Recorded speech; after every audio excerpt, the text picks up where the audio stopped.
RAS प्रारंभिक परीक्षा हेतु जो टेस्ट सीरीज हम आपके लिए प्रस्तुत करेंगे उससे संबंधित तीसरा वीडियो लेक्चर आज प्रस्तुत किया जाएगा।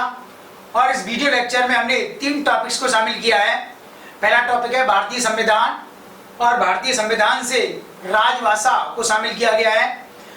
दूसरा टॉपिक है जनरल साइंस से ध्वनि तरंग साउंड वेव। और तीसरा टॉपिक है टेक्नोलॉजी वाले पार्ट से स्पेस टेक्नोलॉजी से लिया है, अंतरिक्ष तकनीक से उपग्रह प्रौद्योगिकी सैटेलाइट टेक्नोलॉजी। तो इन 3 टॉपिक्स पर काफी डिटेल में आपको अभी जानकारी प्रस्तुत की जाएगी, तो बहुत ध्यान से सुनेंगे। और इसके पश्चात आपके लिए टेस्ट सीरीज तैयार की जाएगी जिसमें 100 से 120 क्वेश्चन होंगे। तो 3 जो वीडियो लेक्चर हम प्रस्तुत करेंगे इन्हीं से सभी क्वेश्चन फ्रेम किए जाएंगे, तो आप इनको बार बार अच्छे से सुन लेंगे। काफी ओरिजिनल क्वेश्चन बनाए जाएंगे और क्वेश्चंस का लेवल काफी स्टैंडर्ड होगा। आईएएस के लाइक क्वेश्चंस आपके लिए फ्रेम किए जाएंगे, इसलिए आप बहुत ध्यान से तीनों वीडियो लेक्चर्स को प्रिपेयर करेंगे। भारतीय संविधान से संबंधित हमने एक टॉपिक लिया है आज, राजभाषा। और यह टॉपिक भारतीय संविधान के अध्याय 17 चैप्टर 17 में शामिल किया है। पिछले वर्ष इससे एक क्वेश्चन आरएएस प्री परीक्षा में पूछा गया है कि प्रादेशिक राजभाषा का उल्लेख कौन से अनुच्छेद में किया गया है। तो एक ही क्वेश्चन पूछा गया है और भविष्य में यहाँ से ज्यादा बेटर क्वेश्चन पूछे जा सकते हैं, इसलिए आप इससे संबंधित पूरी की पूरी गहरी और सूक्ष्म जानकारी प्राप्त करने का प्रयास करेंगे। राजभाषा क्या है? इसे शासकीय भाषा भी कहा जाता है, ऑफिशियल लैंग्वेज। राजभाषा का अर्थ होता है ऐसी भाषा जिसमें उस राज्य का अथवा उस राष्ट्र का समस्त प्रशासनिक कार्य संपन्न होता है।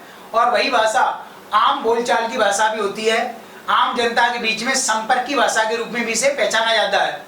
दूसरी भाषा होती है राष्ट्रभाषा, नेशनल लैंग्वेज। भारत की कोई भी राष्ट्रभाषा अभी तक नहीं बनी है और ये बड़ी ही दुख की बात है। और इसके दुष्परिणाम स्वरूप भारत को इंटरनेशनल लेवल पर काफी इमेज के रूप में, प्रतिष्ठा के रूप में नुकसान उठाना पड़ता है। और इसका कारण ये है कि भारत में क्षेत्रीय भाषाओं के विरोध के कारण कोई भी राष्ट्रभाषा नहीं बन पा रही है। हिंदी को राष्ट्रभाषा बनाए जाने का प्रयास किया जा रहा है, किंतु क्षेत्रीय भाषा, बंगाली भाषा, मराठी भाषा, कन्नड़ भाषा, तेलुगु भाषा के विरोध के कारण हिंदी अभी तक भारत की राष्ट्रभाषा नहीं बन पाई है। तो ये बड़े ही ताज्जुब की बात है। भारत जैसे महान देश की कोई राष्ट्रभाषा नहीं है और हम आशा करते हैं कि निकट भविष्य में इस विरोध को सुलझा लिया जाएगा और दुनिया के विभिन्न देशों की तरह से भारत की भी कोई ना कोई राष्ट्रभाषा बनेगी। तो राजभाषा से संबंधित हम अनुच्छेद 343 से लेकर के अनुच्छेद 351 तक डिटेल में आपके लिए पूरी जानकारी प्रस्तुत करेंगे। सबसे पहला आर्टिकल है अनुच्छेद 343, आर्टिकल 343। इस अनुच्छेद में संघ की राजभाषा के बारे में विवरण प्रस्तुत किया गया है कि भारत एक संघ है तो संघ की राजभाषा क्या होगी। संघ की राजभाषा को लेकर के आरंभ में काफी विवाद रहा और इस विवाद को सुलझाने के लिए भारत सरकार ने एक कमेटी निर्धारित की और उस कमेटी में के.एम. मुंशी, कन्हैयालाल माणिक्यलाल मुंशी और वी.एस. अयंगर दोनों सदस्य थे। और इस समिति की सिफारिश के आधार पर ही भारतीय संघ की राजभाषा के प्रश्न को सुलझा लिया गया। इस समिति के दोनों सदस्य के.एम. मुंशी और वी.एस. अयंगर ने संघ की राजभाषा के रूप में हिंदी भाषा का प्रस्ताव रखा, जिसे आगे जाकर के मुंशी अयंगर सूत्र या मुंशी अयंगर फार्मूला कहा गया। और इसी फार्मूला या सूत्र के आधार पर 14 सितंबर 1949 को हिंदी को भारतीय संघ की राजभाषा के रूप में स्वीकार किया गया। आरएएस जो मुख्य परीक्षा हुई थी 2013 में, उसमें 2 नंबर वाले क्वेश्चंस में पूछा गया है मुंशी अयंगर फार्मूला क्या था। तो मुंशी अयंगर फार्मूला के आधार पर ही भारत की शासकीय भाषा, राजकीय भाषा हिंदी घोषित की गई 14 सितंबर 1949 को। तभी से प्रतिवर्ष 14 सितंबर को हम हिंदी दिवस आयोजित करते हैं। तो संघ की राजभाषा हिंदी घोषित किया गया, लेकिन अंग्रेजी का प्रयोग भारत में संविधान निर्माण से पहले ही हो रहा था। जब भारत में अंग्रेजी शासन था तब इस कमेटी की सिफारिश के अनुसार अंग्रेजी को 15 वर्ष के लिए सहायक भाषा का दर्जा प्रदान किया गया कि अंग्रेजी संघ की राजभाषा हिंदी के समानांतर 15 वर्ष तक शासकीय कार्यों के लिए प्रयोग की जा सकती है। 15 वर्ष पूरे होने वाले थे, तब भारत सरकार ने इस संबंध में निर्णय लिया और इस हेतु 1963 में राजभाषा अधिनियम पास किया संसद ने, ऑफिशियल लैंग्वेज एक्ट 1963। और इस राजभाषा अधिनियम 1963 के द्वारा अंग्रेजी को हमेशा के लिए हिंदी के समानांतर सहयोगी राजकीय भाषा या सह शासकीय भाषा का दर्जा प्रदान कर दिया। इस प्रकार 1963 के राजभाषा अधिनियम के तहत यह साफ कर दिया गया कि हिंदी के समानांतर अंग्रेजी हमेशा के लिए राजकीय भाषा के रूप में या सहयोगी राजकीय भाषा के रूप में कार्य करती रहेगी। इसलिए आप देख रहे होंगे कि भारत का समस्त प्रशासनिक कार्य अंग्रेजी भाषा में होता है। सभी राज्यों में जो भी प्रशासनिक कार्य है वो अंग्रेजी में संपन्न होता है, क्योंकि संविधान संशोधन के माध्यम से यह व्यवस्था की जा चुकी है। अब है अनुच्छेद 344। अनुच्छेद 344 में संविधान में यह उल्लेख किया गया है कि राजभाषा आयोग और राजभाषा से संबंधित समितियों की स्थिति क्या रहेगी। यानी भारत में आगे जाकर के किसी अन्य भाषा को अगर राजकीय भाषा बनाया गया, प्रांतों से संबंधित अगर राजकीय भाषा को निर्णय किया जाता है, तब इसके लिए एक राजभाषा आयोग होना चाहिए, ऑफिशियल लैंग्वेज कमीशन। तो अनुच्छेद 344 में राजभाषा आयोग के बारे में प्रावधान सुनिश्चित किए गए हैं और इसी अनुच्छेद के तहत यह लिखा गया है कि संविधान लागू होने के 5 वर्ष के बाद भारत के राष्ट्रपति एक राजभाषा आयोग की नियुक्ति करेंगे और उसके पश्चात प्रत्येक 10 वर्ष के बाद राजभाषा आयोग बनाया जाएगा। और राजभाषा आयोग की संरचना क्या होगी? राजभाषा आयोग में एक अध्यक्ष होगा और उतने सदस्य होंगे जितनी की संविधान की 8वीं अनुसूची में राजभाषाएं बनाई गई हैं। यानी संविधान की 8वीं अनुसूची में राजभाषाएं या शासकीय भाषाओं का उल्लेख किया गया है। उन सभी भाषाओं से एक एक प्रतिनिधि सदस्य के रूप में इस राजभाषा आयोग में राष्ट्रपति द्वारा नियुक्त किया जाएगा और इस राजभाषा आयोग का एक चेयरमैन होगा, अध्यक्ष होगा, जिसकी नियुक्ति भारत के राष्ट्रपति द्वारा की जाएगी और ये सभी सामान्यतः 10 वर्ष तक कार्य करते रहेंगे। और इस राजभाषा आयोग का कार्य क्या होगा? यह राजभाषा आयोग राष्ट्रपति के निर्देश पर निम्नांकित कार्यों के संबंध में अपनी रिपोर्ट राष्ट्रपति को प्रस्तुत करेगा। पहला कार्य, संघ की राजभाषा हिंदी के अलावा अगर किसी अन्य भाषा को बनाया जाए तब उस संबंध में यह अपनी सिफारिश प्रस्तुत करेगा। दूसरा कार्य इसका, विभिन्न राज्यों या प्रदेशों की शासकीय भाषाएं कौन सी होंगी, इस संबंध में यह अपनी सिफारिश देगा। तथा भारत में न्यायालयों की राजभाषा क्या होगी, इस संबंध में भी राजभाषा आयोग सिफारिश करेगा। और भारत के विभिन्न भागों में किसी समुदाय द्वारा जो भाषा बोली जाती है उस भाषा को राजभाषा का दर्जा दिया जाए कि नहीं दिया जाए, इस संबंध में यह राष्ट्रपति को सिफारिश प्रस्तुत करेगा। इस प्रकार राजभाषा आयोग निम्नांकित कार्यों के संबंध में अपनी प्रभावी सिफारिशें भारत के राष्ट्रपति को प्रस्तुत करते हैं। तब राष्ट्रपति इस राजभाषा आयोग की सिफारिशों को अध्ययन करने के लिए भारतीय संसद को निर्देश देते हैं और संसद उस निर्देश पर एक संयुक्त राजभाषा समिति बनाती है, जॉइंट ऑफिशियल लैंग्वेज कमिटी, संयुक्त संसदीय समिति बनाई जाती है।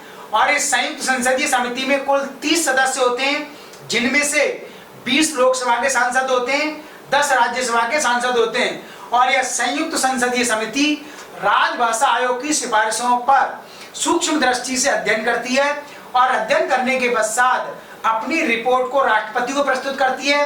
तब राष्ट्रपति इस रिपोर्ट को अंतिम रूप से संसद के दोनों सदनों के समक्ष रखवाते हैं और तब फिर संसद को इस संबंध में निर्णय लेना होता है कि राजभाषा आयोग ने जो कुछ कहा है उस संबंध में आगे कार्रवाई की जाए अथवा ना की जाए। तो ध्यान रखेंगे, अनुच्छेद 344 में राजभाषा आयोग की पूरी सुचेसन और संयुक्त संसदीय समिति का प्रावधान क्या है। भारतीय संसद ने राष्ट्रपति को आदेश दिया कि भारत में प्रथम राजभाषा आयोग बनाया जाए। तब राष्ट्रपति ने संसदीय विधान के तहत 1955 में प्रथम राजभाषा आयोग बनाया गया और उसके अध्यक्ष थे बीजी खैर, बाल गंगाधर खैर। इस प्रकार भारत में राजकीय भाषाओं से संबंधित महत्वपूर्ण कार्य इस राजभाषा आयोग और संयुक्त संसदीय समिति के माध्यम से किया गया। अगला अनुच्छेद है 345 आर्टिकल 345। इसमें यह लिखा गया है कि विभिन्न राज्यों की अथवा प्रदेशों की प्रादेशिक भाषाएं क्या होंगी, ऑफिशियल लैंग्वेज ऑफ स्टेट्स। तो राज्यों की या प्रदेशों की राजकीय भाषाओं का निर्धारण उन राज्य विधानमंडलों के द्वारा किया जाएगा। यानी कोई भी राज्य विधानमंडल अगर किसी भाषा को अपने प्रदेश की राजकीय भाषा का दर्जा प्रदान करना चाहता है, तब इस संबंध में उस राज्य विधानमंडल को केंद्र सरकार को सिफारिश करनी होगी और केंद्र सरकार की तरफ से राष्ट्रपति उस सिफारिश को राजभाषा आयोग को प्रस्तुत करेंगे और तब उस भाषा पर राजभाषा आयोग की सिफारिश आएगी और उसके पश्चात ही किसी भाषा को उस प्रदेश की राजकीय भाषा का दर्जा प्रदान किया जा सकता है। तो ये पूरी एक प्रोसेस है कि किसी राज्य की राजकीय भाषा किस प्रकार से बनेगी। और वर्तमान में 8वीं अनुसूची में विभिन्न प्रदेशों अथवा राज्यों की राजकीय भाषाओं का समावेश किया गया है। मूल संविधान में कुल 14 राजकीय भाषाएं अथवा शासकीय भाषाएं थी और बाद में हमने 3 संविधान संशोधनों के द्वारा इसमें 8 राजकीय भाषाएं और जोड़ी हैं। इस प्रकार वर्तमान में 8वीं अनुसूची में कुल 22 राजकीय भाषाएं हैं। सबसे पहले 21वां संविधान संशोधन अधिनियम 1967 द्वारा एक राजकीय भाषा जोड़ी गई, सिंधी भाषा, और इस प्रकार राजकीय भाषाओं की संख्या बढ़कर 14 से 15 हो गई। इसके बाद 71वां संविधान संशोधन अधिनियम 1992 में पास किया गया और इसके द्वारा 3 राजकीय भाषा जोड़ी गई, मणिपुरी, कोंकणी और नेपाली। इस प्रकार राजकीय भाषाओं की संख्या 15 + 3 18 हो गई। और फिर 92वां संविधान संशोधन अधिनियम 92वां संविधान संशोधन अधिनियम 2003 में पास किया गया और इसके द्वारा 4 राजकीय भाषाएं जोड़ी गई, 18 + 4 22, जिनमें बोडो, संथाली, डोगरी और मैथिली को शामिल किया गया। इस प्रकार अनुच्छेद 345 के तहत 8वीं अनुसूची में कुल 22 राजकीय भाषाओं का समावेश किया जा चुका है। तो ये तीनों संविधान संशोधन आपको ध्यान रखने, इनमें से कोई भी संविधान संशोधन प्री परीक्षा में ऑब्जेक्टिव क्वेश्चन के रूप में पूछा जा सकता है कि कौन से संविधान संशोधन के द्वारा कौन सी राजभाषा जोड़ी गई। और अब इस 8वीं अनुसूची से संबंधित कुछ महत्वपूर्ण प्रश्नों को आप सुनिए। पहला सवाल इसमें यह छिपा हुआ है कि अंग्रेजी भाषा जो भारत की सहयोगी राजकीय भाषा के रूप में कार्य कर रही है, वह 22 भाषाओं में 8वीं अनुसूची में उल्लेखित नहीं है। इसी प्रकार अंग्रेजी भाषा का इसमें उल्लेख ना होने के बावजूद यह वर्तमान में 3 राज्यों की राजकीय भाषा के रूप में कार्य कर रही है, मेघालय, मिजोरम और नागालैंड। ये क्वेश्चन आईएएस एग्जाम के लिए भविष्य में इंपॉर्टेंट हो सकता है। इसी प्रकार राजस्थानी भाषा और भोजपुरी भाषा का उल्लेख भी 8वीं अनुसूची की इन 22 भाषाओं में नहीं किया गया है। तो ये कुछ इंपॉर्टेंट क्वेश्चंस हैं जिन पर आगे क्वेश्चन पूछा जा सकता है। तो अनुच्छेद 345 के संबंध में ये कंप्लीट जानकारी हुई। इसके बाद हम देखेंगे कि अनुच्छेद 346 में क्या कहा गया है। अनुच्छेद 346 में यह उल्लेख किया गया है कि केंद्र सरकार और विभिन्न राज्य सरकारों के मध्य में संपर्क की भाषा, कम्युनिकेशन की लैंग्वेज क्या होगी। यानी जब भी केंद्र सरकार राज्य सरकार के मध्य में किसी विषय पर विवाद उत्पन्न होगा और इस विवाद को सुलझाने के लिए जब भी केंद्र और राज्यों की मीटिंग होगी, तब उसमें संपर्क की भाषा, संघ की भाषा को बनाया जाएगा।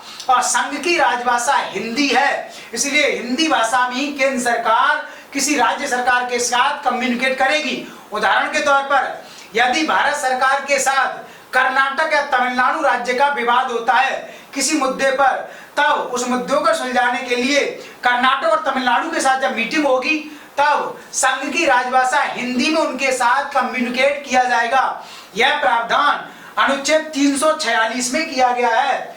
अनुच्छेद 347 में यह वर्णन किया गया है कि भारत के राष्ट्रपति किसी राज्य के एक क्षेत्र विशेष में मानव समुदाय द्वारा अगर कोई भाषा बोली जाती है और उस भाषा को अभी कोई दर्जा प्रदान नहीं किया गया है, तब भारत के राष्ट्रपति उस समुदाय द्वारा बोली जाने वाली भाषा को राजकीय भाषा का दर्जा प्रदान कर सकते हैं।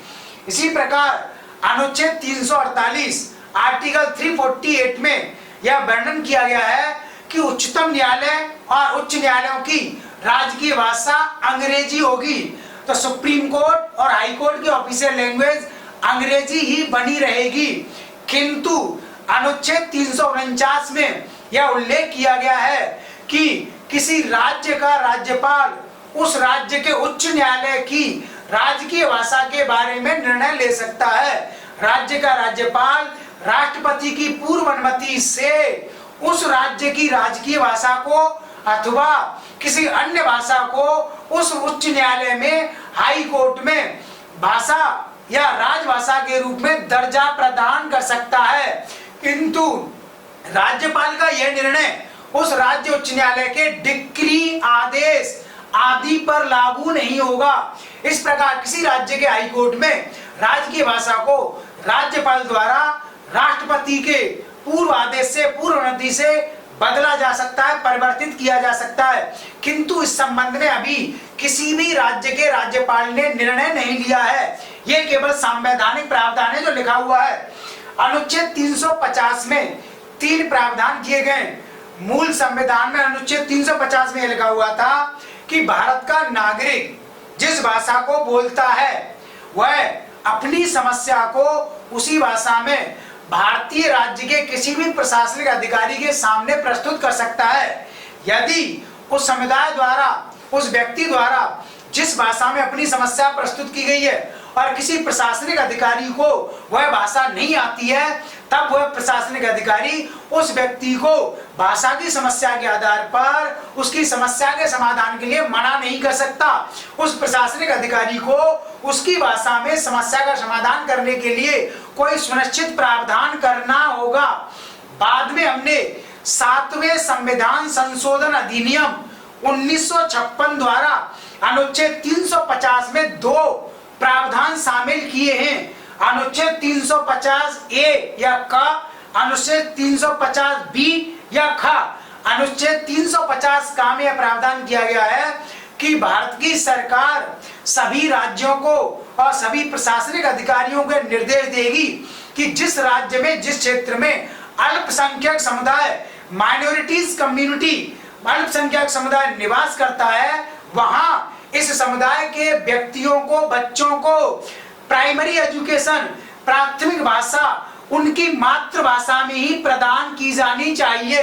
इसी प्रकार अनुच्छेद 350 ख या बी में केंद्र सरकार को यह अधिकार दिया गया है कि केंद्र सरकार इस संबंध में एक राजभाषा आयुक्त, ऑफिशियल लैंग्वेज कमिश्नर नियुक्त करेगी और यह राजभाषा आयुक्त अल्पसंख्यक मंत्रालय के अधीन कार्य करेगा और यह कमिश्नर उस राज्य में जहां अल्पसंख्यक समुदाय निवास करता है, उस अल्पसंख्यक समुदाय की राजभाषा या उनकी शिक्षा संस्कृति के विकास हेतु विभिन्न प्रकार की सुविधाएं प्रदान करेगा और इस संबंध में कमिश्नर द्वारा जो भी निर्णय लिए जाएंगे उसकी यह रिपोर्ट प्रति वर्ष भारत के राष्ट्रपति को प्रस्तुत करेगा और तब भारत के राष्ट्रपति इसकी रिपोर्ट को संसद के दोनों सदनों के समक्ष रखवाएंगे।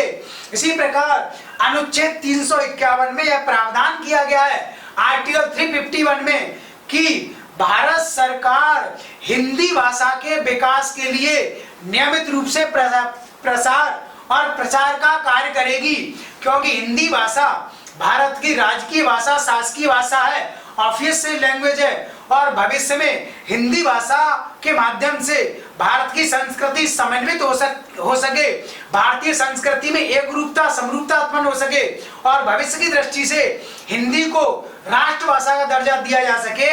इस हेतु भारत सरकार हिंदी भाषा के विकास हेतु निरंतर प्रयास करेगी।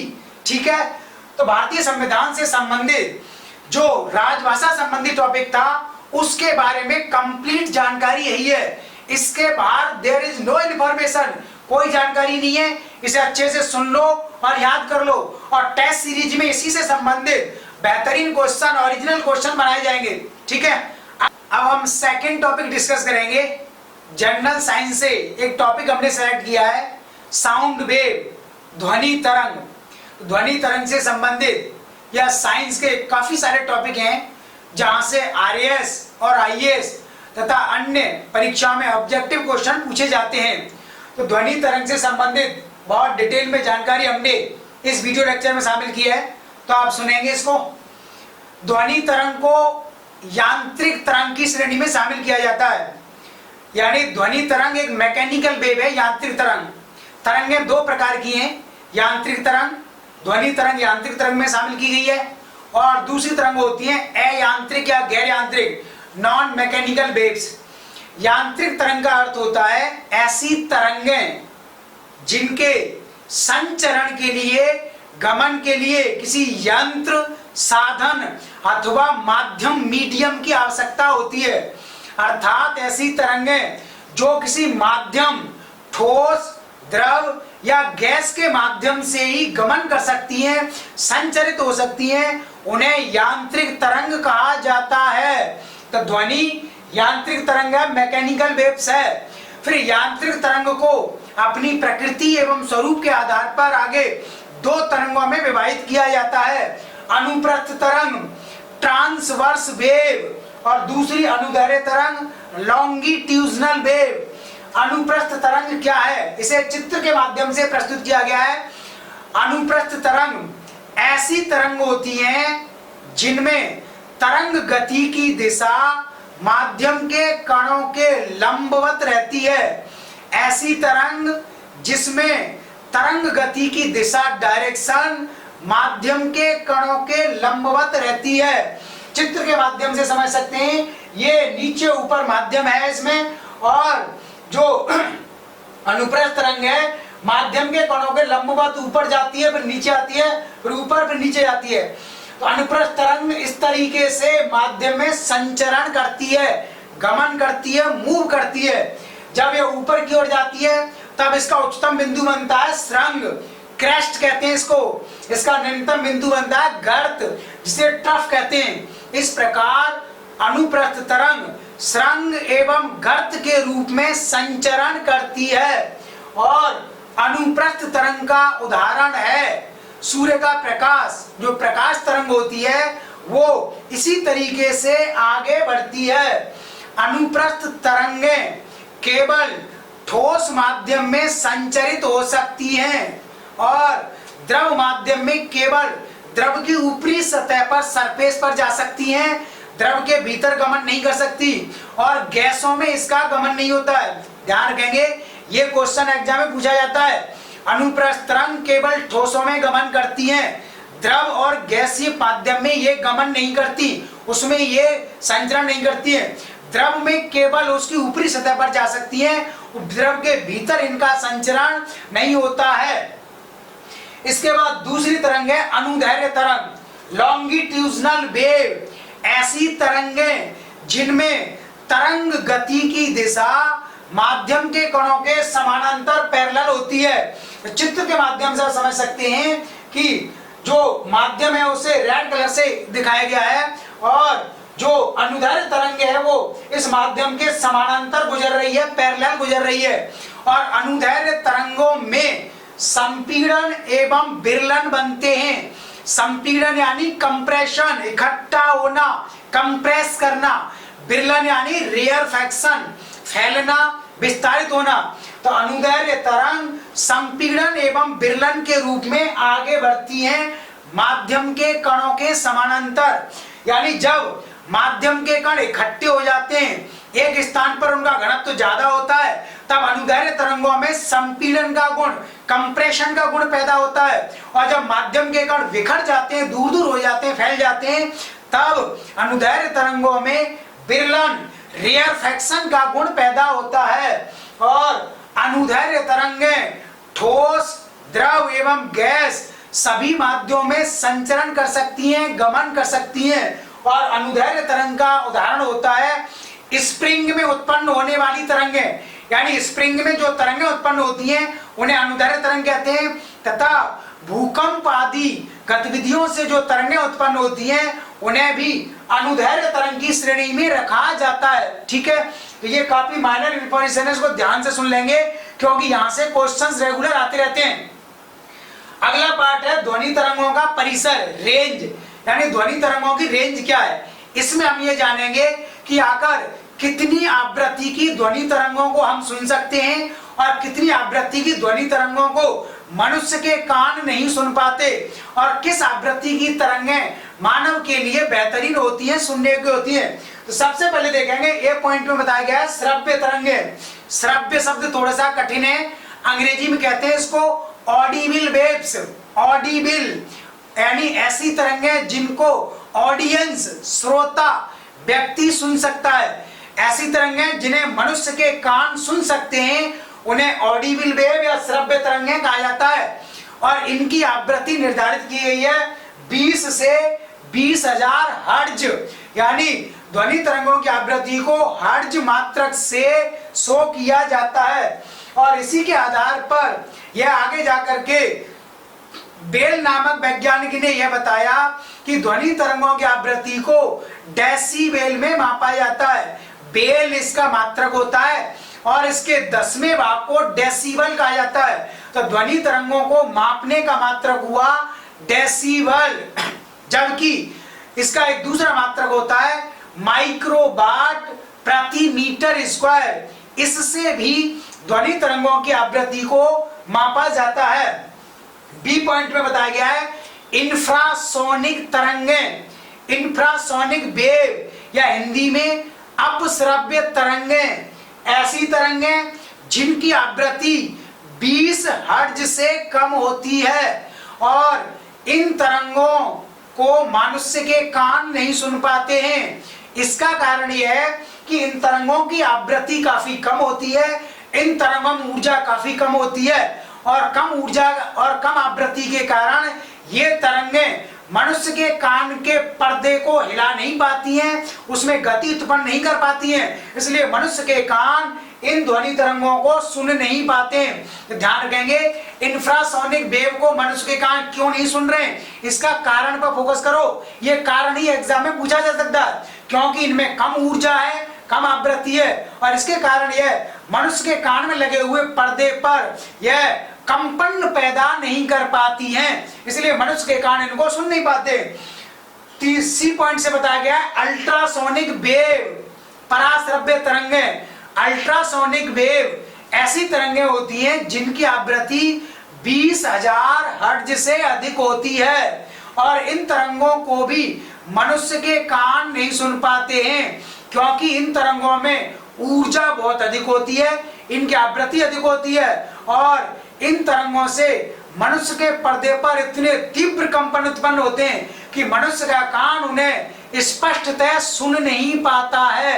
अर्थात इनमें ऊर्जा अत्यधिक होने के कारण यह मनुष्य के कान की सुनने की क्षमता से बाहर हो जाती हैं, और इन तरंगों में अधिक ऊर्जा पाई जाती है, इसलिए इन तरंगों का प्रयोग आगे विभिन्न रूपों में किया जाता है। मेडिकल साइंस में, चिकित्सा के क्षेत्र में इन तरंगों का प्रयोग अल्ट्रासाउंड सोनोग्राफी मशीन में किया जाता है।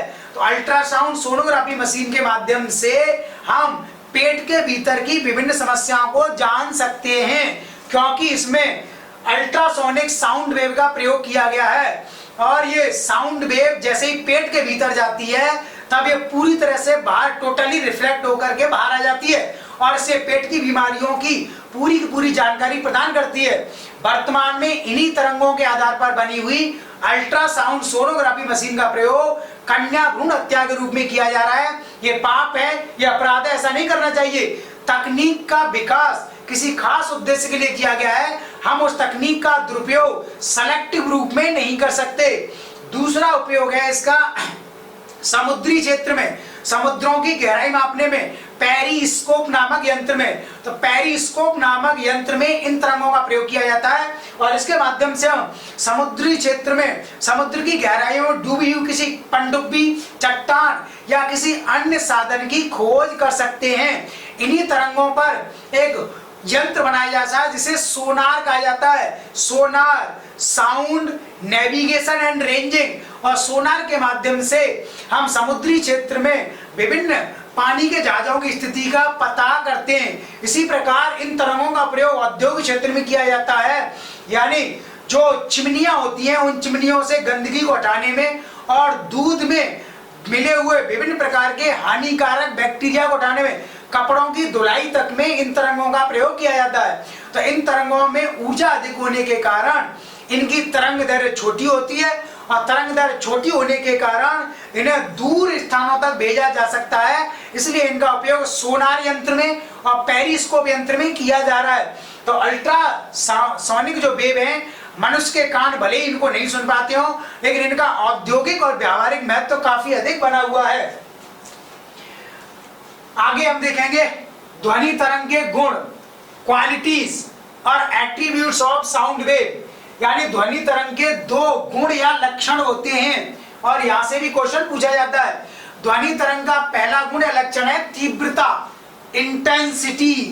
तीव्रता का अर्थ है कोई ध्वनि हमें मंद सुनाई देती है अथवा तीव्र सुनाई देती है, तेज सुनाई देती है, यह तीव्रता पर निर्भर करता है।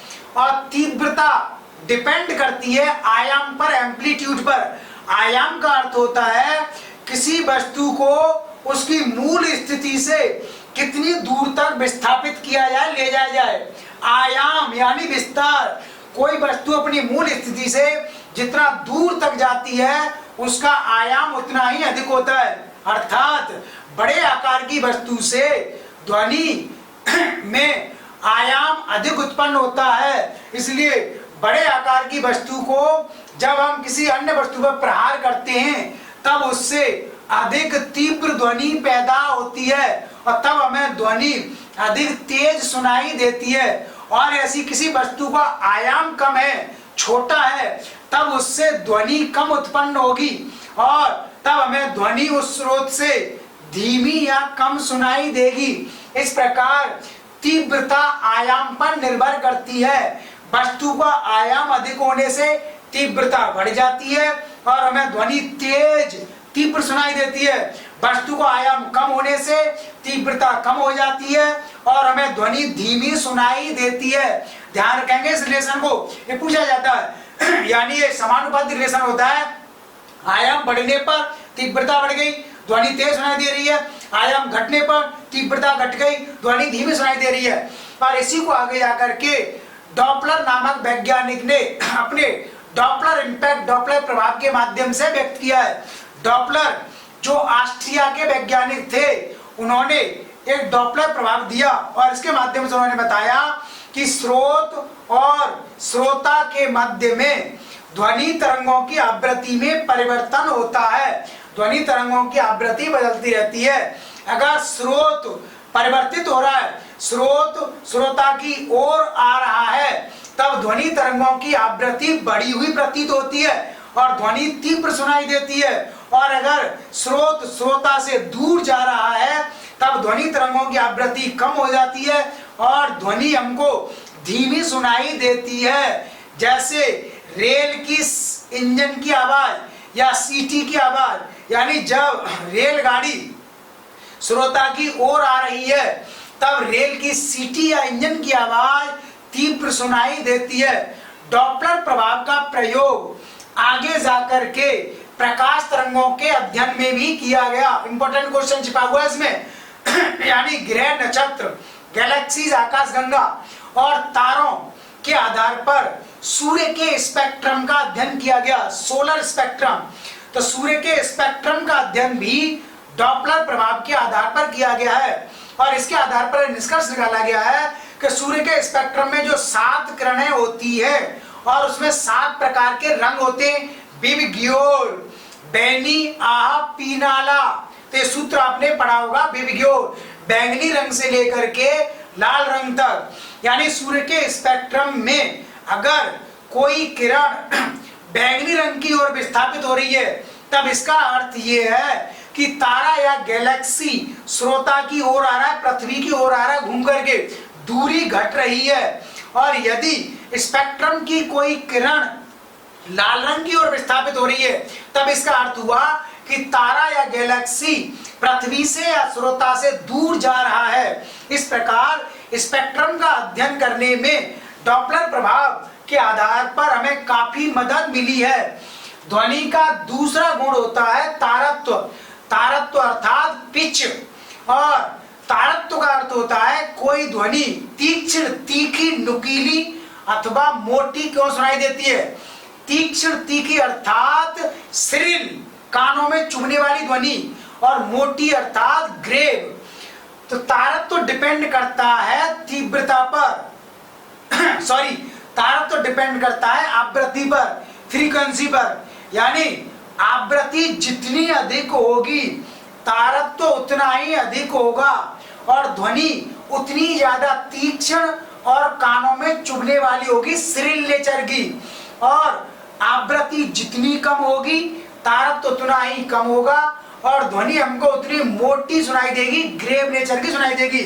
उदाहरण के तौर पर महिलाओं की आवाज और छोटे बच्चों की आवाज तीक्ष्ण होती है, नुकीली होती है, क्योंकि उनकी आवाज की आवृत्ति अधिक होती है। आवृत्ति अधिक होने से उनका तारत्व अधिक होता है। जबकि शेर की आवाज काफी मोटी होती है, क्योंकि शेर की आवाज की आवृत्ति कम होती है, इसलिए तारत्व उसका कम हो जाता है, इसलिए वो मोटी सुनाई देती है। क्योंकि शेर बोलते समय एक अंतराल लेता है, एक बार साउंड निकालता है, उसके बाद में 2-3 सेकंड का ब्रेक ले लेता है।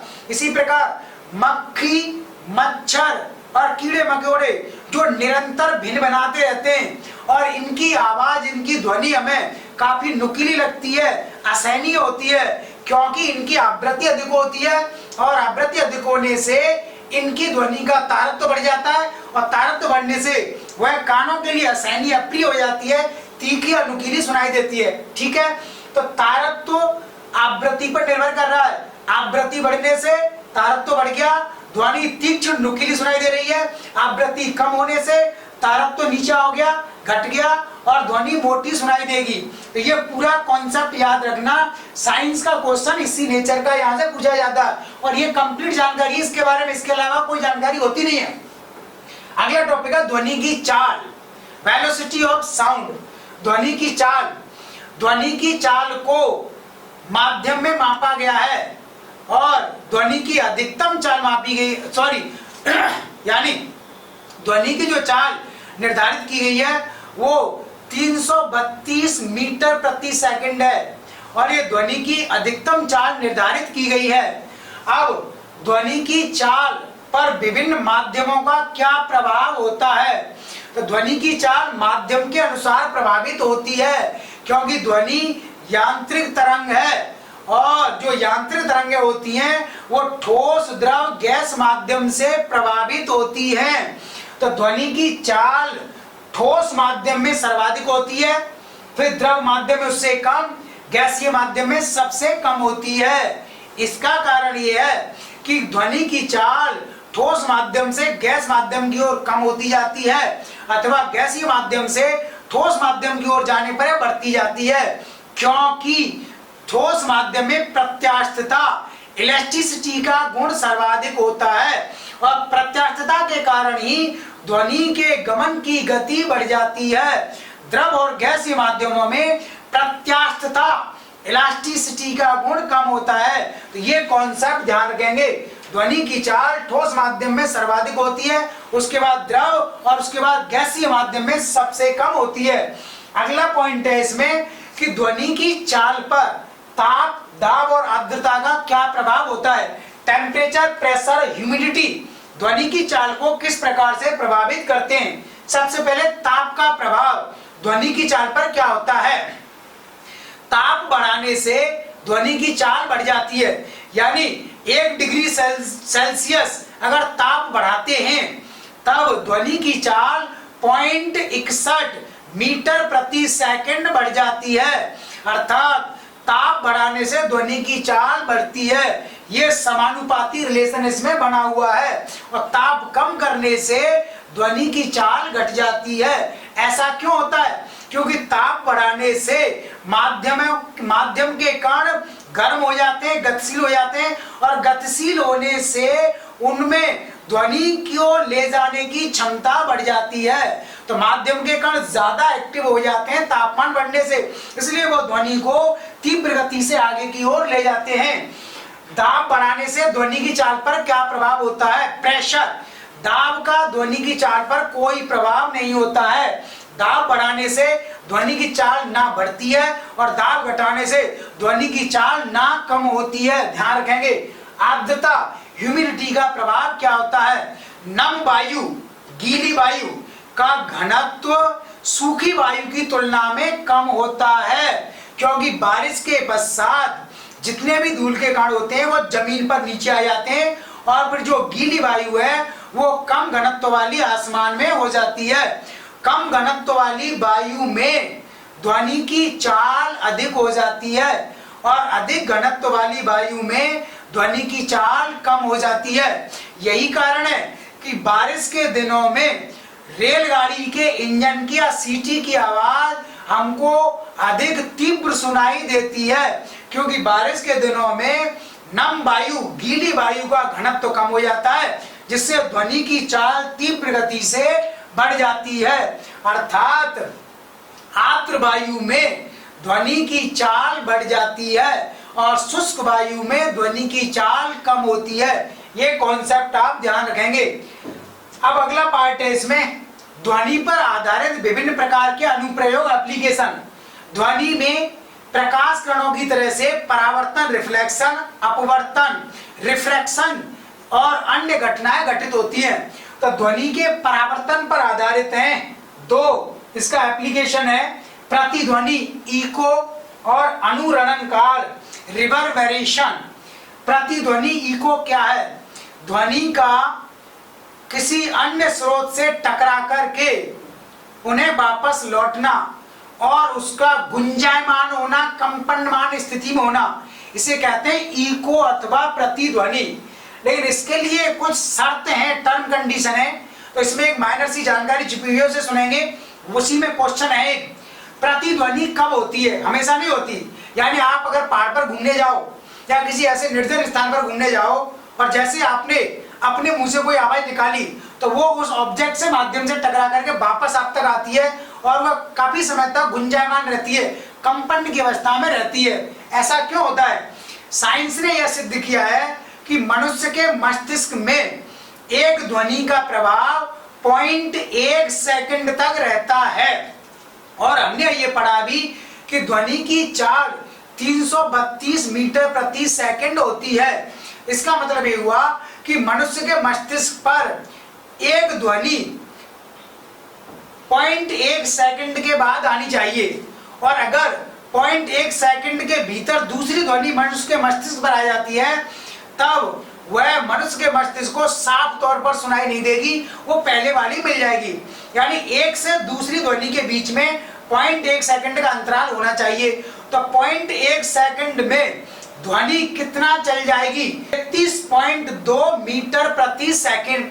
तो 33.2 को हम राउंड फिगर में 34 मीटर प्रति सेकंड लिख सकते हैं। तब इसका अर्थ यह हुआ कि श्रोता को स्रोत से लगभग न्यूनतम 17 मीटर की दूरी पर होना चाहिए। न्यूनतम 17 मीटर की दूरी पर, क्योंकि 33.2 को हमने राउंड फिगर में 34 कर लिया, तो श्रोता स्रोत से 17 मीटर की दूरी पर खड़ा हुआ है, तो ध्वनि जब वो श्रोता के मुंह से निकलेगी तो 17 मीटर जाएगी एक बिंदु तक और वहां से 17 मीटर वापस चल करके आएगी। इस प्रकार न्यूनतम अगर दूरी स्रोत और श्रोता के बीच में 17 मीटर है तब गारंटीड निश्चित रूप से प्रतिध्वनि अथवा इको की घटना घटित होगी, और अगर ये कंडीशन नहीं है तब इको की घटना घटित नहीं होगी। इस कॉन्सेप्ट को याद कर लेंगे। अगला है रेजोनेंस, अनुनाद। इस पर भी क्वेश्चन पूछा जाता है। अनुनाद का अर्थ होता है जब बाह्य स्रोत की आवृत्ति किसी मूल स्रोत की आवृत्ति के साथ मिल जाती है अथवा उसके बराबर हो जाती है, तब दोनों की सम्मिलित आवृत्ति से गंभीर कंपन पैदा होते हैं, उसे अनुनाद या रेजोनेंस कहा जाता है। जैसे किसी फ्लाईओवर से, पुल से अगर कोई ट्रेन गुजर रही है अथवा सेना की सैनिक टुकड़ी गुजर रही है, तब उस पुल में अनुनाद की घटना उत्पन्न हो सकती है, क्योंकि जो ट्रेन गुजरी अथवा जो सेना की टुकड़ी गुजरी, सैनिक एक यूनिट गुजरी, तो सेना के सैनिकों के जो पैर हैं उनके पैरों की जो कुल आवृत्ति है, यदि वह उस पुल में लगे हुए खंभों की कुल आवृत्ति के बराबर हो जाती है, तब दोनों की आवृत्ति आपस में मिल जाती है और दोनों की आवृत्ति मिल जाने से भयानक कंपन उत्पन्न होते हैं और जिससे पुल गिर जाता है। और इसीलिए कहा जाता है कि पुल या फ्लाईओवर से गुजरते समय सेना के जवानों को अपने पैरों को मिला करके नहीं चलना चाहिए, क्योंकि इससे उनकी आवृत्ति पुल की आवृत्ति के बराबर हो जाती है और पुल के या फ्लाईओवर के गिरने का खतरा उत्पन्न हो जाता है। तीसरी एप्लीकेशन है अनुरणन काल, रिवर्बरेशन पीरियड। इसका अर्थ होता है किसी स्रोत से ध्वनि उत्पन्न हो रही है और उत्पन्न होने के पश्चात भी वह थोड़ी देर तक सुनाई देती है। स्रोत को बंद कर देने के बाद भी ध्वनि का कुछ समय तक सुनाई देना, इसे कहते हैं अनुरणन काल, और यह 0 से 8 के बीच में निर्धारित किया जाता है। इसका अर्थ ये हुआ कि हमेशा अनुरणन काल 0 से अधिक और 8 से कम होना चाहिए। 0 का अर्थ है कि स्रोत से जो ध्वनि उत्पन्न हुई है वो बिल्कुल भी सुनाई नहीं देगी, और 8 का अधिक है कि स्रोत से उत्पन्न जो ध्वनि है वो बार बार सुनाई दे रही है, लगातार सुनाई दे रही है, उसमें अंतराल नहीं है। और अगर 8 से अधिक इसका अनुरणन काल है, तब इसका अर्थ है कि ध्वनि स्रोत से लगातार ध्वनि सुनाई दे रही है और स्पष्ट रूप में फिर वो सुनाई नहीं देगी। इसका एप्लीकेशन किया जाता है सिनेमा घरों में, सिनेमा हॉल। तो जब हम सिनेमा घर में मूवी देखने के लिए जाते हैं, तब तो सिनेमा घर में जो आवाज उत्पन्न होती है, उस आवाज को स्रोत से श्रोता के कान तक पहुंचने के लिए उसका अनुरणन काल 8 से कम 5 या 6 के आसपास रखा जाता है, और उस आवाज को स्पष्ट रूप में श्रोता के कान तक सुनाई देने के लिए सिनेमा हॉल की दीवारें विशेष प्रकार की बनाई जाती हैं। दीवारों पर, छत पर विशेष प्रकार का रंग किया जाता है। कुर्सियों में गत्ता या फोम विशेष प्रकार का लगाया जाता है। पर्दे विशेष प्रकार के लगाए जाते हैं, जिससे ध्वनि अपने स्रोत से उत्पन्न होने के पश्चात सिनेमा हॉल में गूंजे नहीं, ज्यादा वाइब्रेट नहीं करे, जिससे श्रोता को स्पष्ट तौर पर सुनाई दे। ठीक है, इसलिए सिनेमा घरों में सर्दी और गर्मी के दिनों में अनुरणन काल को सेट किया जाता है, क्योंकि सर्दी के दिनों में हम ज्यादा मोटे ऊनी कपड़े पहन करके फिल्म देखने जाते हैं और ज्यादा मोटे ऊनी कपड़े ध्वनि तरंगों को सोख लेते हैं, इसलिए सर्दी के दिनों में अनुरणन काल को सिनेमा हॉल में बढ़ा दिया जाता है। और गर्मी के दिनों में हम बहुत पतले कपड़े पहन के जाते हैं, टी शर्ट, या कुछ लोग कुछ भी पहन के नहीं जाते, तब ऐसी स्थिति में अनुरणन काल बढ़ जाता है, तब उसे कम किया जाता है। ठीक है, तो ध्वनि से संबंधित कंप्लीट जानकारी ये थी। अब हम अगला टॉपिक डिस्कस करेंगे, उपग्रह तकनीक, सैटेलाइट टेक्नोलॉजी। तकनीक वाले सिलेबस से हमने इसको शामिल किया है इसमें, और यहाँ से प्री परीक्षा में और मुख्य परीक्षा में सभी एग्जाम्स में क्वेश्चन पूछे जाते हैं। उपग्रह क्या है? उपग्रह एक ऐसा उपकरण होता है जिसे कृत्रिम रूप से डिजाइन किया जाता है, बनाया जाता है, और जिसमें अवरक्त किरणें, इंफ्रारेड अथवा सूक्ष्म तरंगें या रेडियो तरंगें भरी जाती हैं। तो उपग्रह आर्टिफिशियली डिजाइन एक टूल है, एक उपकरण है, जिसे हमने अपने मानवीय उपयोग के लिए डिजाइन किया हुआ है। तो उपग्रह अपनी प्रकृति एवं नेचर के आधार पर 2 प्रकार के होते हैं, सुदूर संवेदी उपग्रह और संचार उपग्रह। सुदूर संवेदी उपग्रह, इंग्लिश में रिमोट सेंसिंग सैटेलाइट। सुदूर अर्थात ऐसे उपग्रह जो बहुत दूर से सिग्नल पृथ्वी पर भेजते हैं और पृथ्वी के संबंध में जानकारी प्राप्त करते हैं। तो सुदूर संवेदी उपग्रह ऐसे उपग्रह होते हैं जो पृथ्वी से 1000 किलोमीटर की ऊंचाई पर स्थापित किए जाते हैं। तो पृथ्वी से 1000 किलोमीटर की ऊंचाई काफी दूरी हो गई, इसलिए इसको सुदूर कह दिया गया। संवेदी, सेंस करना, महसूस करना, फील करना, बहुत दूर से ही 1000 किलोमीटर नीचे की ऑब्जेक्ट्स को, वस्तुओं के बारे में जानकारी को प्राप्त कर लेना, फील कर लेना, दैट इज सेंसिंग, संवेदना, संवेदी उपग्रह। तो ये इसका लिटरल मीनिंग हुआ। अब हम समझेंगे सुदूर संवेदी उपग्रह का प्रिंसिपल है, डॉक्ट्रिन क्या है, सिद्धांत क्या है। सुदूर संवेदी उपग्रह का सिद्धांत अवरक्त किरणों अथवा इंफ्रारेड वेव पर आधारित है। अर्थात सुदूर संवेदी उपग्रह एक ऐसा उपग्रह होता है जिसमें अवरक्त किरणें प्रयोग की जाती है, इंफ्रारेड वेव प्रयोग की जाती है। और इन्हीं तरंगों का प्रयोग इसलिए किया गया है क्योंकि इनकी पेनिट्रेशन पावर, भेदन क्षमता काफी अधिक होती है। और सुदूर संवेदी उपग्रह हमेशा 900 किलोमीटर से ऊपर तथा 1000 किलोमीटर की हाइट, ऊंचाई तक ही स्थापित किए जाते हैं। इसी ऊंचाई को क्यों चुना?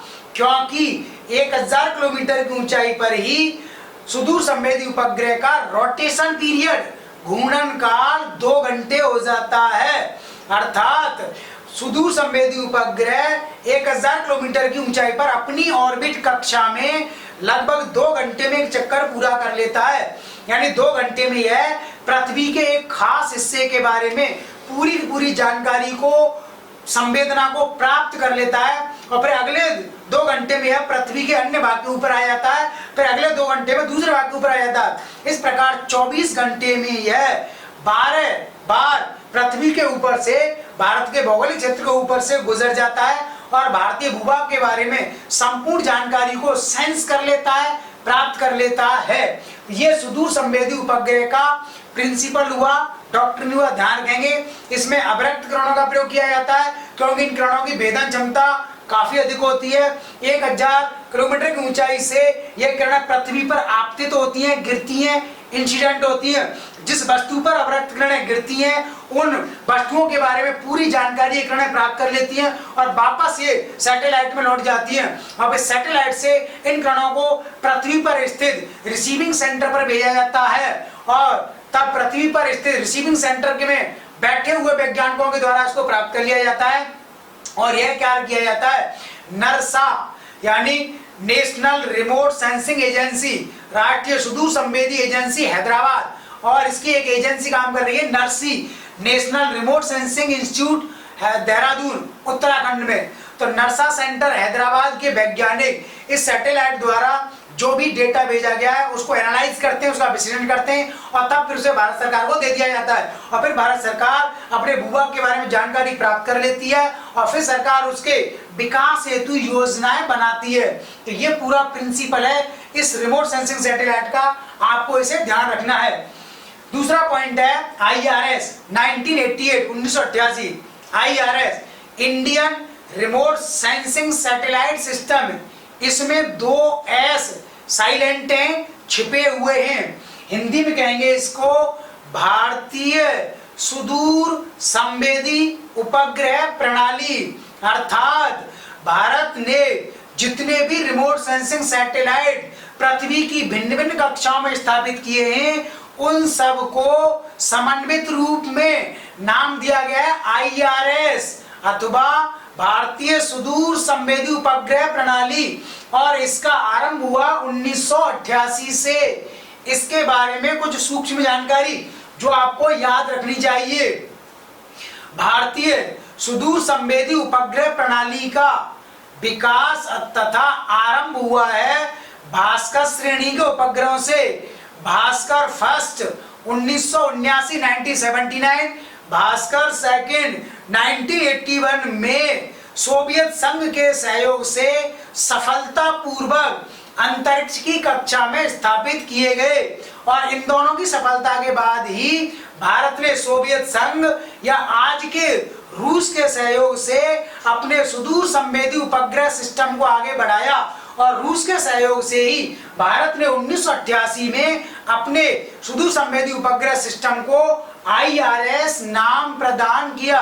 ध्यान रखेंगे, भारत का सुदूर संवेदी उपग्रह सिस्टम रूस के सहयोग से आरंभ हुआ और इसका लंबे समय तक विकास हुआ, किंतु वर्तमान में भारत ने अपने सुदूर संवेदी सिस्टम को अपनी क्षमताओं से विकास किया है इसका, और भारत पूरी तरह से सुदूर संवेदी उपग्रह के क्षेत्र में आत्मनिर्भर हो गया है। अब हम रूस से अथवा किसी अन्य देश से इस संबंध में कोई भी तकनीकी सहयोग प्राप्त नहीं करते हैं, क्योंकि भारत हर श्रेणी का सुदूर संवेदी उपग्रह अब डिजाइन कर सकता है और बना सकता है। हर रेंज का सुदूर संवेदी उपग्रह भारत के द्वारा डिजाइन किया जा सकता है। जैसे भारत पहले अपने भौगोलिक संसाधनों की जानकारी के लिए एक ही सुदूर संवेदी उपग्रह अंतरिक्ष की कक्षा में प्रक्षेपित करता था, लॉन्च करता था, किंतु अब भारत ने अंतरिक्ष तकनीक के क्षेत्र में और उपग्रह तकनीक के क्षेत्र में अपनी विशेषज्ञता को इतना अधिक बढ़ा लिया है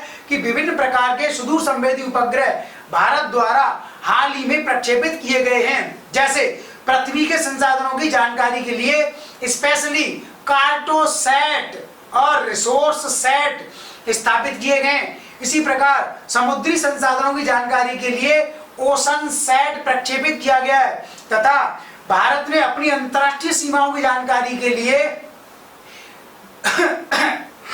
कार्टोसैट का प्रयोग किया है और जासूसी उपग्रह TES का प्रयोग किया है। तो भारत अब सुदूर संवेदी उपग्रह के क्षेत्र में ज्यादा सक्षम राष्ट्र बन गया है, इसलिए डाइवर्सिफिकेशन विविधीकरण तीव्र गति से कर रहा है। यानी एक एक उद्देश्य के लिए एक एक सेपरेटली सुदूर संवेदी उपग्रह भारत के द्वारा बनाया जा रहा है, और भारत की क्षमताएं इतनी अधिक बढ़ चुकी हैं कि भारत दुनिया के विभिन्न देशों को लिए अब सुदूर संवेदी उपग्रह डिजाइन करता है और अपने रॉकेट के माध्यम से इनको लॉन्च भी करता है। सुदूर संवेदी उपग्रहों को भारत के रॉकेट PSLV के माध्यम से प्रक्षेपित किया जाता है। तो सुदूर संवेदी उपग्रह PSLV रॉकेट के माध्यम से 1000 किलोमीटर की ऊंचाई पर स्थापित किए जाते हैं। तो ये सुदूर संवेदी उपग्रह के बारे में कंप्लीट जानकारी हुई। इसके बाद हम पढ़ेंगे सुदूर संवेदी उपग्रह के एप्लीकेशन, यूज, उपयोग क्या है।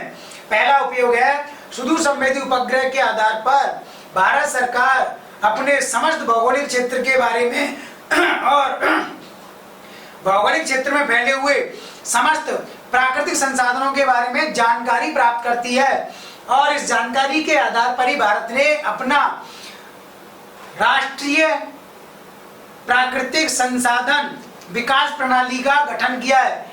NNRMS यानी राष्ट्रीय प्राकृतिक संसाधन प्रणाली।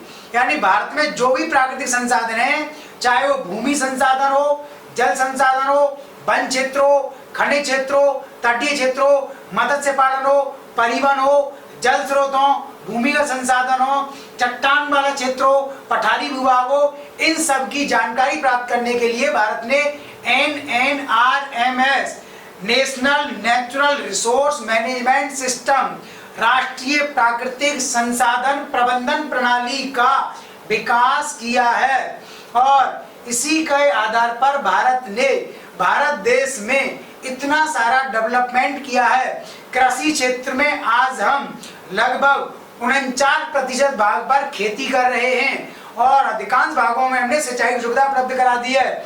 इसी के द्वारा हमने भारत के जल संसाधनों से विद्युत का निर्माण करना सीख लिया है। इसी के द्वारा हमने भारत की खानों से प्राप्त कोयले से हम ताप विद्युत का निर्माण कर रहे हैं। इसी के द्वारा हम भारतीय तटीय क्षेत्र के संसाधनों में और मछली उत्पादन के क्षेत्र में काफी प्रगति हासिल कर चुके हैं। तो ध्यान रखेंगे, सुदूर संवेदी उपग्रह के आधार पर ही भारत ने अपने प्राकृतिक संसाधनों के विकास हेतु रणनीति अपनाई है। दूसरा इसका उपयोग है GIS जियोग्राफिकल इंफॉर्मेशन सिस्टम, भौगोलिक सूचना प्रणाली। यानी भारत ने अपने संपूर्ण भौगोलिक क्षेत्र के बारे में जानकारी सुदूर संवेदी उपग्रह से ही प्राप्त की है। भारत को यह जानकारी कैसे हुई कि हमारे पास तटीय क्षेत्र कितना है, कोस्टल एरिया कितना है, 7516 किलोमीटर वर्ग किलोमीटर इतना तटीय क्षेत्र भारत के पास है। तो ये एग्जैक्ट जानकारी, भौगोलिक जानकारी कहां से मिली हमको? सुदूर संवेदी उपग्रह के माध्यम से। इसी प्रकार भारत को अपने भौगोलिक क्षेत्र के बारे में जो आइलैंड्स है, द्वीपीय क्षेत्र में लक्षद्वीप, अंडमान निकोबार द्वीप, तो द्वीप क्षेत्रों के बारे में पूरी जानकारी हमको सुदूर संवेदी उपग्रह के बारे में प्राप्त हुई है। इसी प्रकार भारत ने इस बात को कैसे पता किया कि भारत की अंतर्राष्ट्रीय सीमा पाकिस्तान के साथ 1076 किलोमीटर है, चीन के साथ कितनी है, बांग्लादेश के साथ कितनी है, भूटान के साथ कितनी है, नेपाल के साथ कितनी है। तो ये पूरी की पूरी भौगोलिक सूचना हमको सुदूर संवेदी उपग्रह से भेजे गए डेटा के आधार पर ही प्राप्त हुई है। इस प्रकार सुदूर संवेदी उपग्रह भारत के लिए बहुत ज्यादा महत्वपूर्ण है, और अगर भारत सुदूर संवेदी उपग्रह की तकनीक में अगर प्रयास नहीं करता तब भारत को अपने संसाधनों की कोई जानकारी नहीं मिलती, और भारत राष्ट्र का जो विकास आज हमको दिखाई दे रहा है ये हमको किसी भी रूप से प्राप्त नहीं हो सकता था। एक उपयोग इसका ये हो रहा है कि भारत अब अन्य देशों के लिए सुदूर संवेदी उपग्रह बना रहा है और वाणिज्यिक आधार पर विदेशी मुद्रा उनसे प्राप्त करके उनके लिए उपग्रह को अंतरिक्ष कक्षा में स्थापित भी करता है। और जो देश अपने लिए उपग्रह नहीं बनवाते हैं भारत से, वो भारत के रिमोट सेंसिंग सैटेलाइट से डेटा प्राप्त करते हैं, क्योंकि भारत अपने सुदूर संवेदी उपग्रह की रेंज को बढ़ा करके उन देशों के प्राकृतिक संसाधनों की जानकारी प्राप्त करके उन देशों को उपलब्ध कराता है, और इसके बदले में भारत को भारी मात्रा में विदेशी मुद्रा प्राप्त होती है। और वर्तमान में सुदूर संवेदी उपग्रह का प्रयोग जासूसी उपग्रह के रूप में किया जा रहा है, यानी भारत अंतर्राष्ट्रीय सीमा पर पाकिस्तान और चीन के द्वारा जो गतिविधियां की जा रही हैं उनके बारे में स्पाई इंफॉर्मेशन, जासूसी इंफॉर्मेशन प्राप्त करने के लिए भी सुदूर संवेदी उपग्रह के क्षेत्र में स्पेशलाइजेशन कर रहा है। और इस हेतु हमने रियासैट और टीईएस को लॉन्च किया है। ठीक है, तो सुदूर संवेदी उपग्रह के एप्लीकेशन उपग्रह ये हुए। दूसरा उपग्रह है संचार उपग्रह, कम्युनिकेशन सैटेलाइट। संचार उपग्रह क्या होते हैं? ऐसे उपग्रह जिनके द्वारा हम काफी दूर से अपनी बात को पहुंचा सकते हैं, संचार कर सकते हैं, कम्युनिकेट कर सकते हैं। तो संचार उपग्रह का सिद्धांत क्या है? संचार उपग्रह का सिद्धांत सूक्ष्म तरंगों, माइक्रोवेव्स और रेडियो वेव्स पर आधारित होता है। तो ऐसे उपग्रह जिनमें कृत्रिम रूप से सूक्ष्म तरंगें और रेडियो तरंगें भरी जाती हैं, उनमें संचार उपग्रह की क्षमता उत्पन्न हो जाती है। और संचार उपग्रह हमेशा पृथ्वी से 36,000 किलोमीटर की ऊंचाई पर ही प्रक्षेपित किए जाते हैं। इस ऊंचाई को क्यों चुना? क्योंकि इसी ऊंचाई पर संचार उपग्रह का घूर्णन काल, रोटेशन पीरियड, पृथ्वी के घूर्णन काल अर्थात 24 घंटे के बराबर हो जाता है। पृथ्वी 24 घंटे में अपने एक्सिस पर घूम जाती है और संचार उपग्रह भी 36,000 किलोमीटर की ऊंचाई पर 24 घंटे में अपनी कक्षा में घूम जाता है। इसलिए पृथ्वी से देखने पर यह संचार उपग्रह स्थिर दिखाई देता है, स्टेबल। इसलिए इसे भू स्थिर उपग्रह, जियो स्टेशनरी सैटेलाइट कहा जाता है, क्योंकि पृथ्वी के किसी भी हिस्से से देखने पर यह हमेशा पृथ्वी के ऊपर स्थिर दिखाई देगा, क्योंकि इसका भी रोटेशन पीरियड 24 घंटे, पृथ्वी का भी रोटेशन पीरियड 24 घंटे है। और जिस कक्षा में संचार उपग्रह घूमता है उसे भू स्थिर कक्षा, जियो स्टेशनरी ऑर्बिट कहा जाता है। तो संचार उपग्रह में हमने इस ऊंचाई को क्यों चुना? उसका एक कारण तो यह है कि हम संचार उपग्रह का घूर्णन काल पृथ्वी के घूर्णन काल के बराबर करना चाहते थे, क्योंकि संचार संबंधी सेवा स्थिर रूप से प्राप्त होनी चाहिए। यानी ये संचार उपग्रह हमको टेलीविजन, रेडियो, इंटरनेट, मोबाइल के बारे में जो भी डेटा प्रदान कर रहा है वो स्टेबल रूप में हमको प्राप्त होना चाहिए, रेगुलर प्राप्त होना चाहिए स्थिर रूप में। और यदि इसका घूर्णन काल पृथ्वी से कम या ज्यादा होता तब संचार संबंधी डेटा हमको विभिन्न प्रकार का प्राप्त होता। और इससे क्या समस्या पैदा हो जाती? पहली समस्या इससे पैदा होती, जम्मू कश्मीर का व्यक्ति यदि टीवी देख रहा है और रात को 8 बजे न्यूज सुन रहा है और उसी समय अरुणाचल प्रदेश का व्यक्ति टीवी देख रहा है और संचार उपग्रह का रोटेशन पीरियड अलग अलग है, तब दोनों जगह पर 8 बजे की न्यूज अलग अलग सुनाई देती। इसलिए हमने संचार संबंधी सेवाओं में स्थिरता स्टेबिलिटी लाने के लिए इसी हाइट को चुना और इस ऊंचाई से हमको निरंतर डेटा प्राप्त होता रहता है। ठीक है, अब है संचार उपग्रह को इनसैट क्यों कहा जाता है। इनसैट 1983 INSAT, इनसैट का फुल फॉर्म है इंडियन नेशनल सैटेलाइट सिस्टम। इसमें भी एक एस छिपा हुआ है, साइलेंट है। भारतीय राष्ट्रीय उपग्रह प्रणाली हिंदी में इसका आरंभ हुआ 1983 से।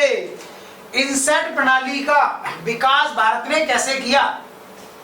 भारत ने सबसे पहले 1981 में यूरोपियन एजेंसी के सहयोग से एप्पल उपग्रह प्रक्षेपित किया अंतरिक्ष की कक्षा में।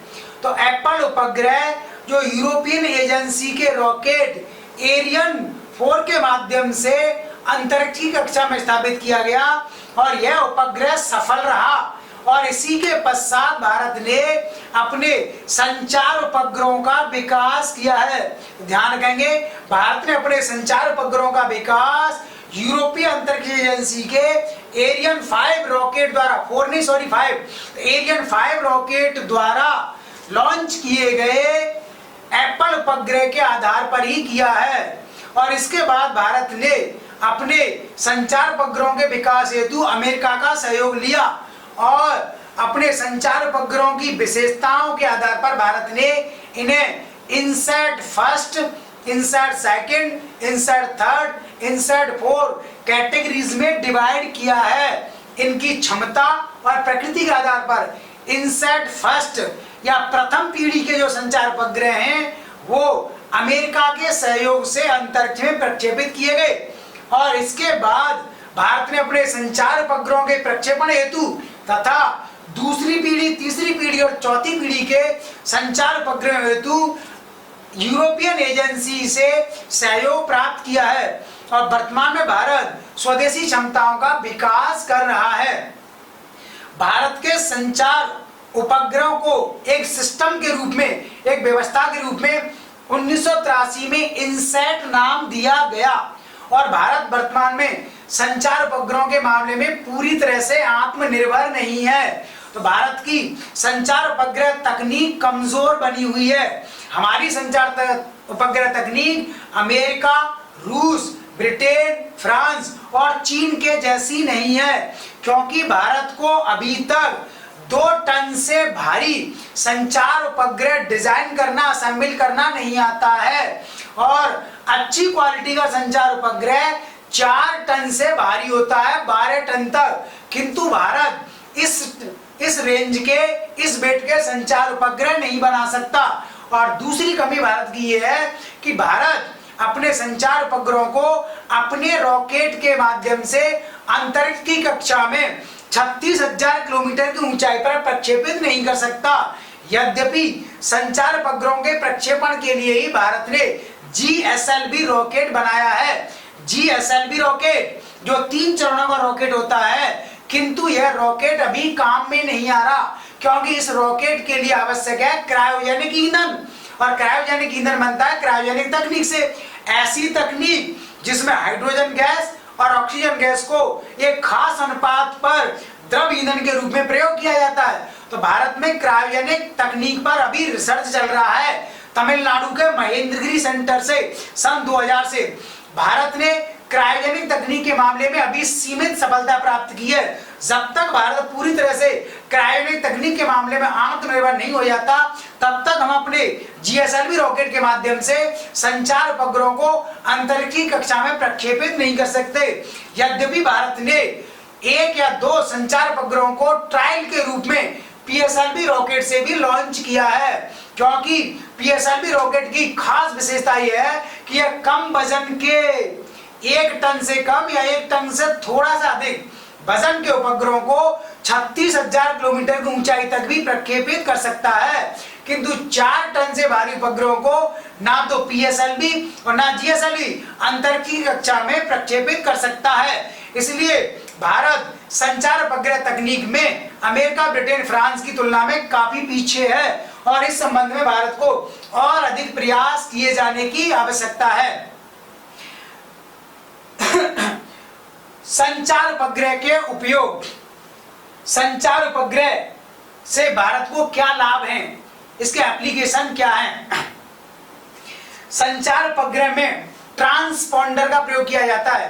Transponder KU band, C band और S बैंड, तो विभिन्न क्षमताओं के 3 ट्रांसपॉन्डर इन संचार उपग्रहों में प्रयोग किए जाते हैं और इन्हीं के माध्यम से हमको 36,000 किलोमीटर की दूरी से पर्याप्त डेटा आंकड़े प्राप्त होते हैं और उसी के आधार पर भारत में संचार उपग्रह तकनीक का राष्ट्रीय, सामाजिक एवं आर्थिक विकास में उपयोग किया जाता है। तो संचार उपग्रहों से हमें कुछ बेसिक सेवाएं प्राप्त होती हैं और कुछ हमको वैल्यू एडेड सेवाएं प्राप्त होती है।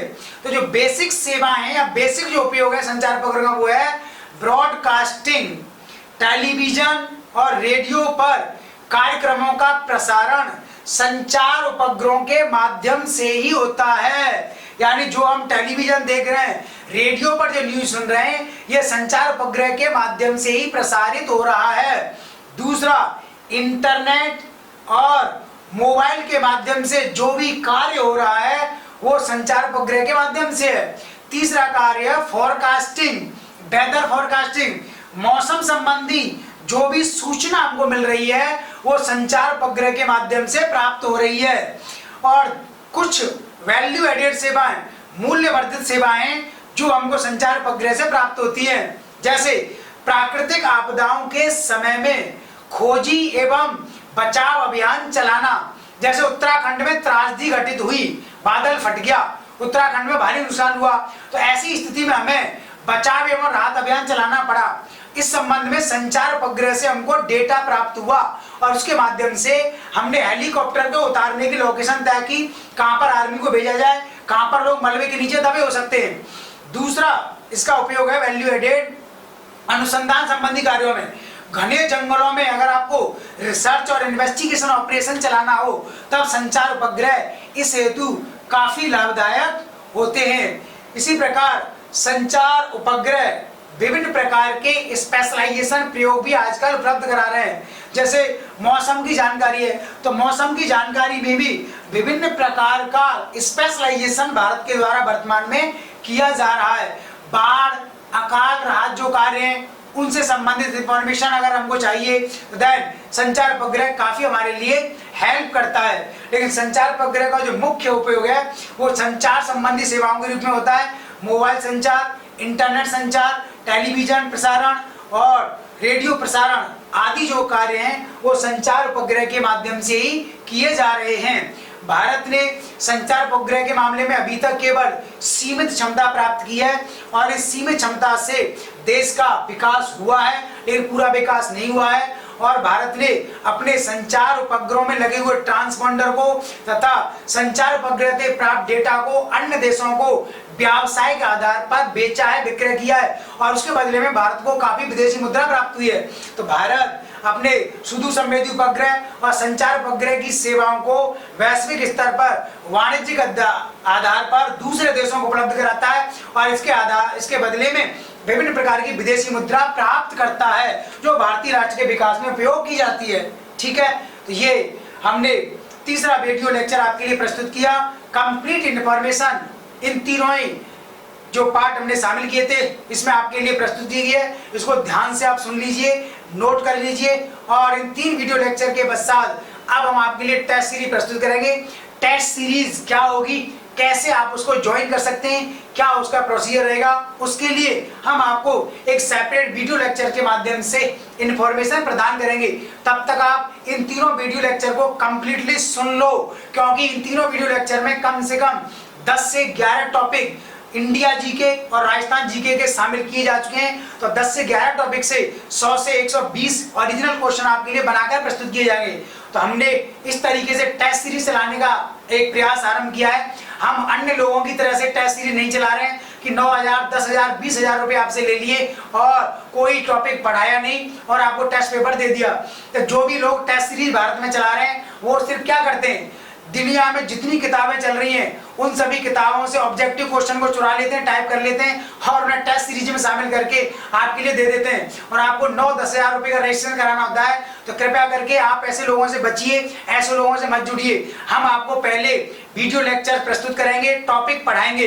इंडिया में कोई भी व्यक्ति ऐसा काम नहीं कर रहा है कि पहले आपको पढ़ाएगा ओवरऑल, उसके बाद आपका टेस्ट पेपर लेगा।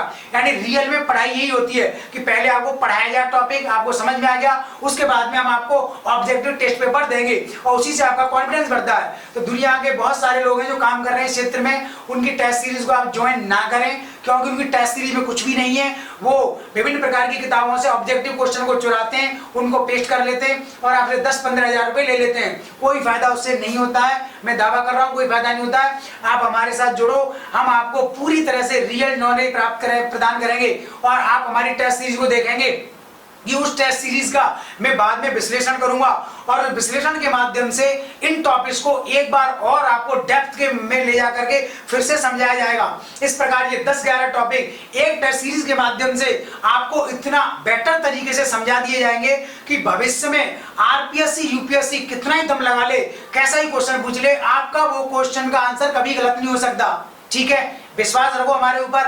मुझे समय कम मिल पाता है, जितना समय मिल रहा है मैं पूरी ईमानदारी से काम कर रहा हूं और अगले लगभग 1-1.5 साल में हम बहुत ज्यादा काम इस क्षेत्र में कर जाएंगे। ठीक है, थैंक यू, धन्यवाद।